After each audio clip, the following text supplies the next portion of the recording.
Hello and welcome. You're watching KOW TV and this is Africa Focus. I am Maurice Mbugua. In our bulletin today, a major political intervention in the Horn of Africa. Former presidents of the Republic of Somaliland joined forces to call for an immediate end to the escalating tensions in the Awdal Salal regions. We also cover the worsening conflict in the Eastern Democratic Republic of the Congo, the resulting protests in Mogadishu over US political rhetoric, all that and a controversial FIFA hour dry here.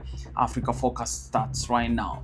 In a significant display of political consensus to former president of the Republic of Somaliland, His Excellency Dahir Riale Kahin, the third president, and His Excellency Musabihi Abdi, the fifth president, have issued a joint call for an immediate end to the mounting tensions between communities in the Awdal and neighboring Salal regions. Now, speaking from the United Arab Emirates, the former leaders confirmed they held direct discussions with the incumbent president of Somaliland, His Excellency Abdirahman Ero, regarding the crisis, and that the president agreed to review and reverse the controversial decision that initially sparked the unrest.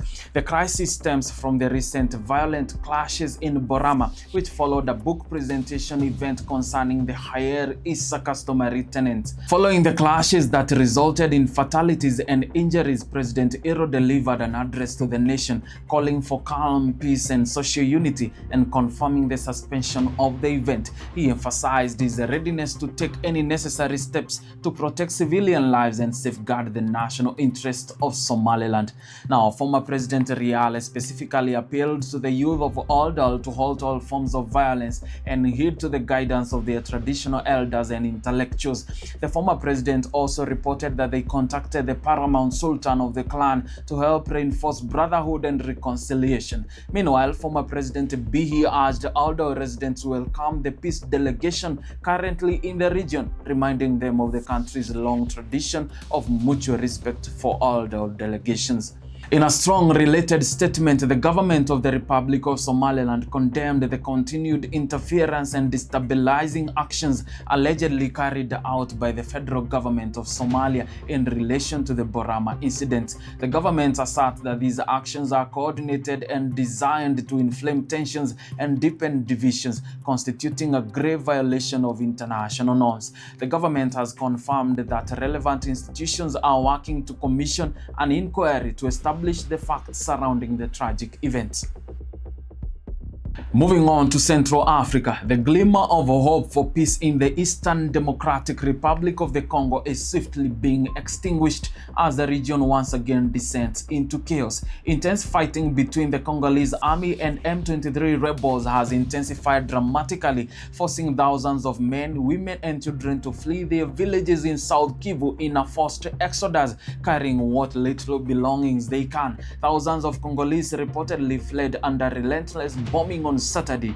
Now, displaced residents told reporters that the M23 and the Congolese army were dropping many bombs on Luvungi, causing numerous deaths in the preceding days, which led to the decision to flee. Other residents said that they barely survived with their children and called upon authorities to help put an end to the war so they could safely return home. Local sources report that 20 civilians were killed in the fighting around Luvungi in the Ruzizi plain, victims of what many call an endless conflict. This surge in violence comes just days after an agreement was signed in Washington between DRC's President Felix Tshisekedi and Rwandan President Paul Kagame, meant to ease tensions. That agreement is now reportedly reduced to ashes on the ground as the Congolese armed forces and M23 rebels continue to accuse each other of violating a ceasefire that clearly never held. The escalation, which began earlier in the week, has hit areas including Katogota and Kamanyola particularly hard.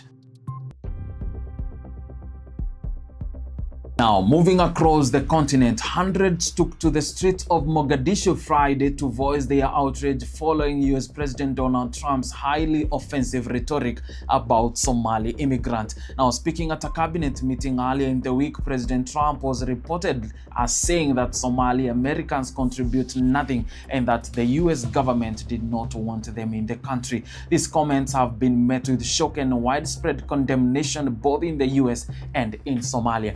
At the demonstration in Mogadishu, protesters voiced their concern over the president's insulting words, asserting that Somalis were not what he called them, and suggesting that the president was trying to divert public attention away from his own political failings. They further stated that the community would not accept the violation of their dignity and that Somalis had their own pride, which the president failed to understand. Now, demonstrators waved banners and images of Democratic Congresswoman Ilhan Omar, who is of Somali descent and is a frequent critic of the president, while chanting anti-Trump slogans. The president's attack on Somali Americans was reportedly triggered by recent reports of fraud in social security programs in Minnesota, which is home to a large Somali community.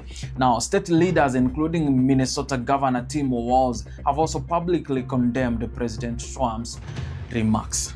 And that brings us to the end of our broadcast today. We will continue to track the political developments in Somaliland, the conflict in the DRC, and all the top stories impacting our continent. From the entire team here, we thank you for tuning in to Africa Focus on KOW TV. I have been your host, Maurice Mbugua.